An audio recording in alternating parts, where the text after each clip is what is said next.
the energy outlook in Africa appears bleak, with most developing economies outside of China accounting for only 15% of global clean energy investment. Now, this finding forms part of the 2023 Statistical review of world energy published by the Energy Institute in collaboration with KPMG and Kearney. Now, this report highlights that the current level of clean energy investment in Africa is far below what is required to meet increased energy demands and achieve decarbonization goals. According to the Energy Institute, around 2.6 billion people still rely on heavily polluting biomass such as charcoal, coal and animal waste for cooking, mostly in Africa and India.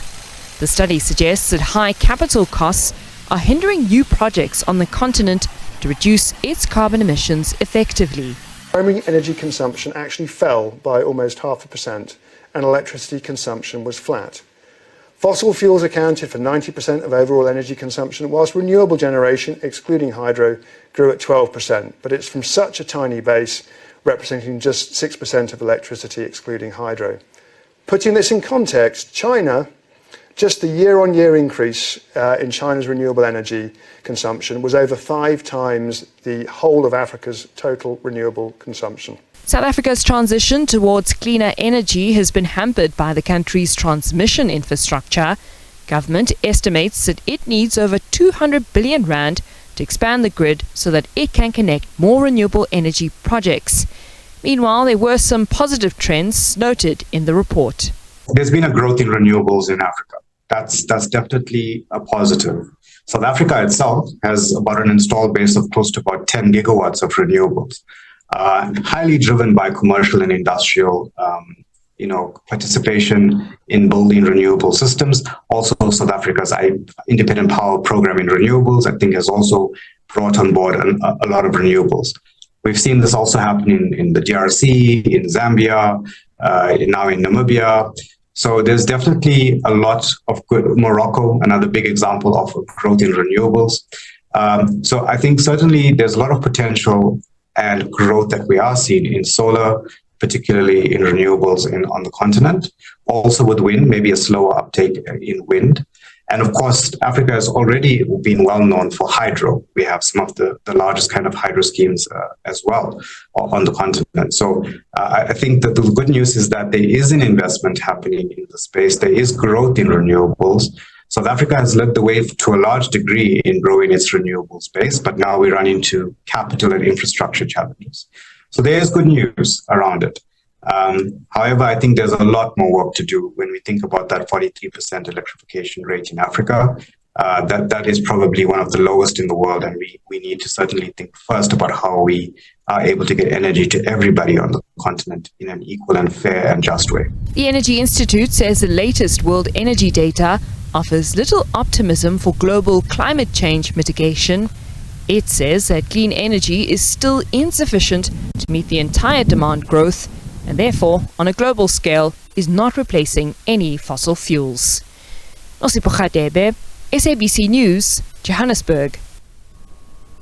Now, the South African Wind Energy Association says in 2023 alone, the wind industry contributed more than 46 gigawatt hours to the national grid.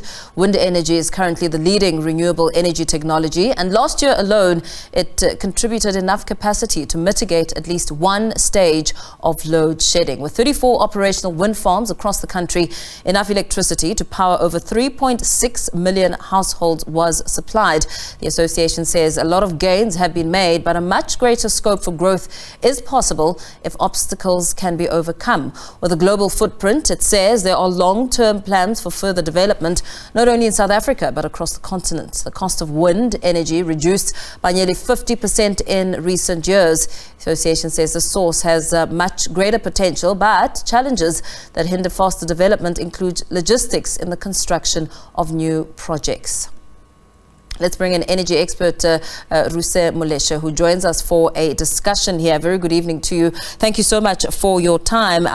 Despite the recent efforts that have been made to bolster electricity generation capacity, the path, of course, we know, to energy security remains full of obstacles. Talk to us a little bit about some of the observations and the achievements that need to be put under the spotlight here. Thank you to you and to the viewers.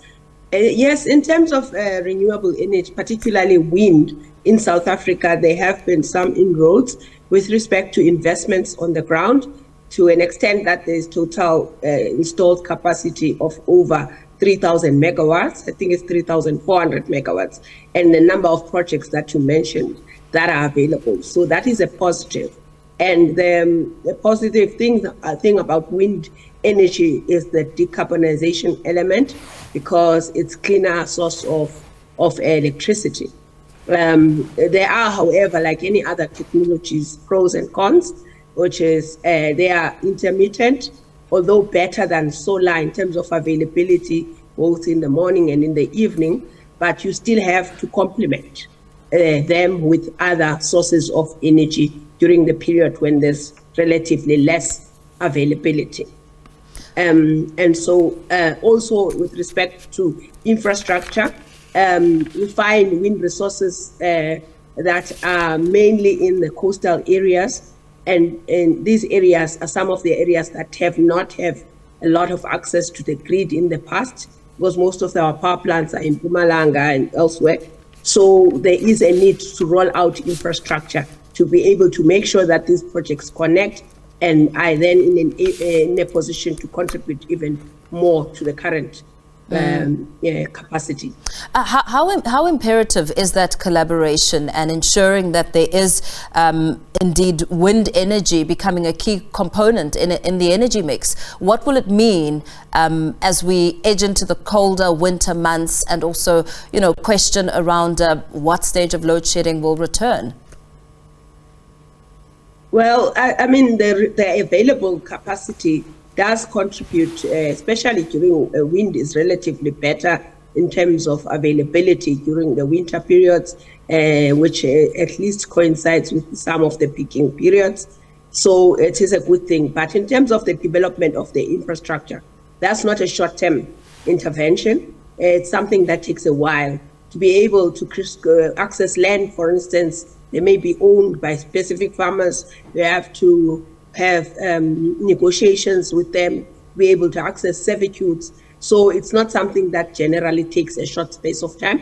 But what is encouraging is that Eskom has been indicating in the recent past that they are looking through their transmission development plan to extend infrastructure to be able to accommodate that. This is, by the way, not just confined to South Africa. You find that also in Europe there are issues with respect to access to the grid.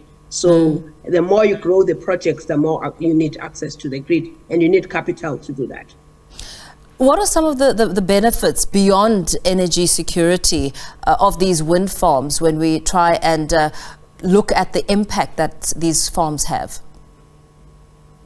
So I wouldn't say it's energy security per se. I'll say contribution to cleaner energy. Okay. Because as I said earlier, and you have to complement them with either battery energy storage, or you have to complement with diesel to be able to get them to perform all throughout. But some of the benefits are obviously communities the farmers that would ordinarily host those farms in their locations would benefit from getting finance in terms of leasing of their property, in some cases of selling of their property.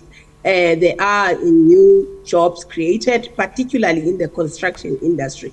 However, it's not job intensive when it comes to operations, because you can operate remotely, but from a construction point of view, you do get quite a significant number of jobs. Where would you say the loopholes are? I mean, you speak to the number of challenges not being exclusive to South Africa or Africa as a continent, but in tying the benefits together and trying to see where the loopholes are, which would you say scream out as you try and find ways around the collaboration of Eskom as well as wind energy in benefiting the end user who would want to have their heater on during the cold winter months? So the challenges or the constraints are in the transmission and distribution infrastructure, because if you build a power plant, you have to evacuate that power, and that means that you have to build infrastructure to allow you to do that, particularly for those projects, solar and wind. Wind is, as I said earlier on, is found in the coastal areas, Eastern Cape and Western Cape in the main, and then solar is more or less in the Northern Cape. And these are areas that historically have not really had to develop this kind of infrastructure. So it's something that they are working on. Obviously, we already have a total of over 6,000 megawatts in the country, both wind and solar, and that has been through connections, both from Eskom as also municipalities, depending on where the projects are located. So this is something that is known, this is something that is being worked on, but it has lead times, as I say. It's not that you can just do it quickly sometimes. And very lastly, how much potential does the space have in really being part of the bigger solution to load shedding and the electricity crisis that South Africa faces? There's a huge potential to develop such projects because of the abundant resources that we have in the coastal areas. And so the potential, however, is only realizable when an actual project produces electricity. So then there's a need to overcome those constraints to be able to make sure that wind continues to also complement the existing technology in the electricity system in South Africa. So there is a potential, it's big. However, realizability depends on the development of that infrastructure, capital allocation, and how quickly those projects can get online. Very well. Thank you so much for weighing in on this discussion. Energy expert I Ruse Moleshe, they're joining us to talk a little bit about the work around wind energy in South Africa and how much that can have a positive impact on, of course, seeing a collaboration with Eskom and generating power in South Africa.